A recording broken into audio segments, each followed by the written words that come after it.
বাংলা গানে হাজির জ্যাকলিন, দিলেন কণ্ঠ। আবারও বাংলা গান নিয়ে হাজির হলেন জ্যাকলিন ফার্নান্দেজ। 4 বছর আগে গেন্দা ফুল গানের ভিডিও চিত্রে বাঙালি কন্যার ভেসে হাজির হয়েছিলেন তিনি। প্রথম বাংলা গানে হাজির হয়ে দর্শকদের মন জয় করে নিয়েছিলেন নায়িকা জ্যাকলিন। এবার আমি কাফি শিরোনামে বাংলা গানে কণ্ঠ দিলেন তিনি।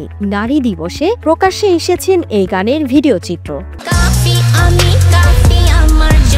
কয়েক মাস আগে স্টর্ম রাইডার শীর্ষক গানে জ্যাকলিনের উপস্থিতি শ্রোতাদের দৃষ্টি আকর্ষণ করে। এসবিএফ মিউজিকের ব্যানারে সেই গানটির বাংলা সংস্করণ তৈরি করেছেন কলকাতার অমৃতা সেন ও সিজি। তাদের পাশাপাশি গানে গলা মিলিয়েছিলেন এই অভিনেত্রী। নির্মাতাদের দাবি, নারী দিবসের মূল মন্ত্র উচ্চারিত হয়েছে এই গানটির মাধ্যমে। জ্যাকলিন এই প্রথম বাংলা গানে কণ্ঠ দিয়েছে উচ্ছ্বসিত।